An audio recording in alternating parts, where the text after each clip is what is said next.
Yeah. Truth is, I hadn't been on stage since I was in the 8th grade. And, singing Silent Night with my whole class to the whole school in the auditorium. It kind of, I don't know, left a bad impression for stage talk to me. You wouldn't think,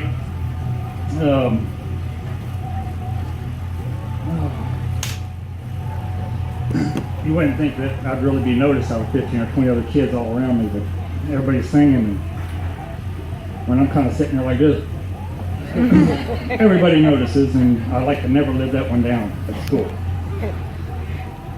Before I take us back to November 17th, 2017, when my wife was diagnosed with cancer, I'd like to tell you it was really, truly an honor to be here in front of you today.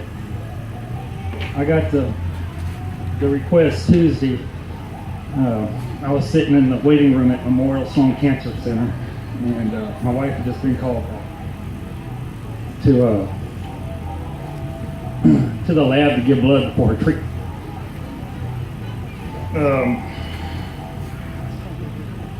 Well, whenever I saw the email from Tina, I decided to play a trick on my wife. That's just what I do, you know, I'm a jerk. I hear that 3 times a day. So I see her come back, and I'm sitting there, and she walks up to me, and I put a serious face on, and say, I got to talk to you seriously here. And she gets this, you know, her face kind of tightens up, and she looks at me. So do I have the word speaker written across my forehead? And the allergies are kicking. So I'm sitting there and I watch her. She, you know, I'm expecting her to call me a jerk and whatever, but I guess because we're in treatment, she's not her usual self. She's not as sharp. She's thinking about other things. So she gets a serious look on and leans in, and I'm sitting there looking up at her. And she comes in real close to my forehead, and I see her finger looking. She said, I see a couple wrinkles, but I don't see any letters or words. Well, I had to laugh, because that was, thank you.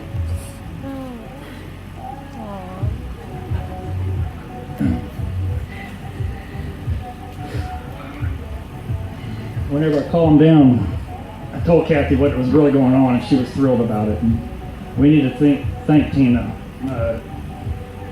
That email really brightened our day. Any rays of sunshine I prayed for on a day like that, and graciously accepted. You really brightened the day. Thank you. I was asked here to share my story as a caregiver. First thing I must say is support is very important. We have a great family. We have 2 daughters, the son-in-laws are here, and the 2 grandbabies. They're scattered about. We have one right here. The love we have for them is a force in and of itself. It drives me to do things I can do, that I can do, and things I used to be scared to do. Anything to make my wife comfortable, stress-free, and happy. Kathy's side of things, it gives her a ton of fuel she needs to battle what she needs to do. Next are friends. As a caregiver, I think friends are very important. I never knew how important our friends were or how much they thought of us until we needed them the most.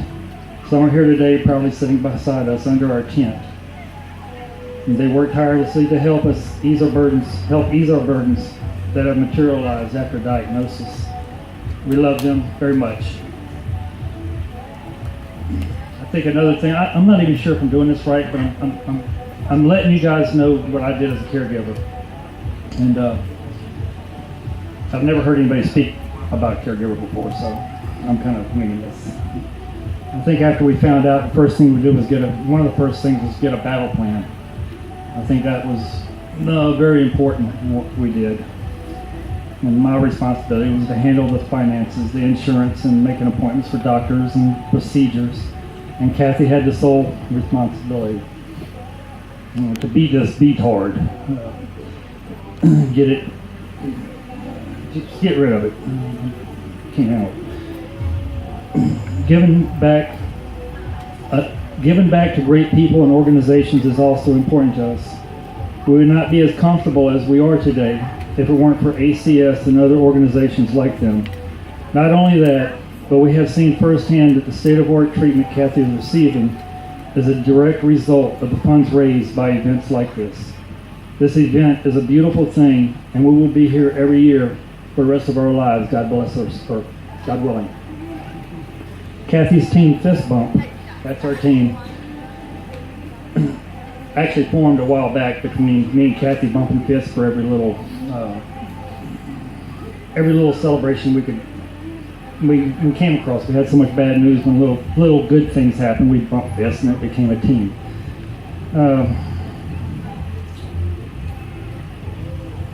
Well, it's grown, and we're so inspired by these organizations that have helped us that we will look into becoming a tax-exempt nonprofit organization soon. Our mission will be to help families needing to travel, or to finance families needing to travel overnight for treatments. Through the generosity of certain organizations, families, friends, and even strangers, we are not burdened by the expenses incurred by getting a comfortable room mere minutes from Sloan so Kathy can arrive there well rested and with a full belly from an excellent breakfast bar. Another thing we do to give back is work together on a blog we created. The title of our journal series is our journal, Lessons Love in Fighting This Bastard, called Lung Cancer. We started it with week 1 diagnosis and continue it to present. It started as weekly, then monthly. Now we only publish it after every comparison CAT scan is taken, every 12 weeks or so. Our most viewed article was a little side story we wrote, designed to work as a guide to help those newly diagnosed steer through the confusion and sorrow. This title was titled, Diagnosed with Cancer, What Now? Kathy's team fist bump shares their experiences. This little article has received almost 6,000 views from around the world. Some of the countries I saw on my statistics sheet, I didn't even know how to pronounce them. I didn't even know where they were. People need help to get through this nightmare they find themselves in. And by helping them, me and Kathy are helping ourselves. Very important. Perhaps these lessons that I'm about to give you should have been mentioned in the beginning. Several days after Kathy's diagnosis, she was in bed and I was lying on the cot next to her. I decided to do some research on cancer, so I opened an evil little thing called Google on my phone and started researching. I told you. 1.3 minutes later, Kathy noticed I had turned as white as the sheet that was covering me. She asked me if I was okay. I said I was fine. I got up. I walked out of the room to find the nearest nurse I could find. I found a nurse. She was 3 doors down with her pill cart. And I walked up to her, and I remember my hand was shaking as I held my phone up. And I pointed out what my extensive research had unearthed. She looked down at it for a minute or two, or for a second or two, and her head snapped back, and she just wagged her finger at me. Don't you dare do that. You leave the experience, you let your doctor tell you what you got. Kathy can't have this. I can't remember exactly what it was. Her blood would show different or something. She had what you're showing me. You know, I'm going to tell your doctor on you. Lesson learned. Do not Google. Just wait for your doctor who's had a decade or more of experience in this disease. Don't look something up, because I was way off. Now for the second lesson that should be near the top. The next morning we wake up and Katie comes in, one of our daughters, comes in with her husband Lou. And Danielle, I remember, was stuck at work and she was going nuts talking to Kathy on the phone the whole time. It didn't take long to learn that the procedure had been postponed until the following week, a whole week later. And you know, you need to get this done. That's how we're thinking. Well, I was wanting to keep my wife calm and you know, just don't want to pressure her, so I get up, I walk out, and I raise hell to a whole bunch of nurses that are standing there and staring at me with stunned looks on their face. Oh, Batman. An hour later, after I told them I demanded the doctor call us, the doctor did call. And I remember saying, what happened? I was just getting warmed up to call him a liar for telling us the procedure would be done this day. His first words, the voice he used to deliver those first words caused all my anger to change to shame. In a voice so full of emotion that I have no doubt produced tears, he was telling me, "Mike, I'm sorry.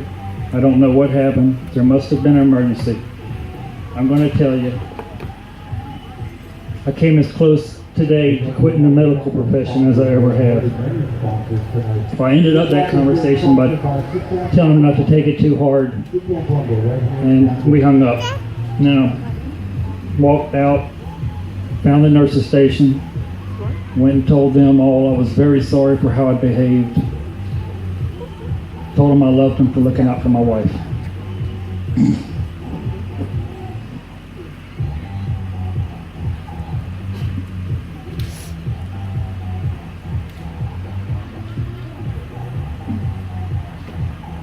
I will never lose my temper with someone in the oncology medical profession again. It takes a special tenderness in the heart to do what they do, and it deserves hugs, not tongue lashings. I'm trying to continue things. Just weeks before we were told Kathy's diagnosis, I had begun marketing an adventure book I wrote the year before. All that was forgotten until about a month ago. I now have students in 2 schools, Chrisvale Middle being one of them, that are reading my book, and I'm going to go see them Friday and talk to them about writing and, answer their questions. I'm trying to make an old dream of mine come true, and it feels good to try to get back on the norm again. I'm even getting the urge to start working on the manuscript. So I think returning to normalcy is important. I hadn't gotten there yet, but I'm trying my best. On November 17th, 2017, at about 3:45 p.m., me and Kathy were walking in the doctor's office holding hands. She had just given a CAT scan 2 days before, and the doctor called her that day. We were supposed to go for the results the following week, and called her at work and said he wanted to see her ASAP about the results. So we know it's not good. She had a numbness on her cheek, and they couldn't figure out what it was. Now, I still don't think they've linked it to it exactly. But it did find the tumor in her lung, the mass in her lung. And I don't need to tell you guys, what was, I don't want to tell you what was going through my mind when we were sitting there in front of the doctor's computer and he's showing us the images of the mass. Or when he said he thought it was 99% positive, it was cancer. Many of y'all already know anyway. Within those first few weeks after a lung biopsy, a PET scan, and eventually a bone biopsy on her pelvis, we learned that she had a form of lung cancer called adenocarcinoma. And it spread to 7 lymph nodes along her trachea, as well as the bone in her pelvis. Kathy, my wife, my adventure-seeking partner, my #1 fishing buddy, has stage 4 lung cancer. She loves to give hugs, so please stop by our tent and show her some love. Kathy's team fist bump, back corner, turn 2, 3, something. You will fall in love with her soon after you meet her. You can't help to. I thank you all for allowing me to share a little from my life. I needed this morning, To quote a line from another book I wrote, having to hold that compassion in with no way to let it out to brighten the world is as poisonous to the soul as is holding in your anger or hatred. The end result is the same, you blow up. Share your knowledge, hug a lot, savor the small things, and brighten the world. Thank you.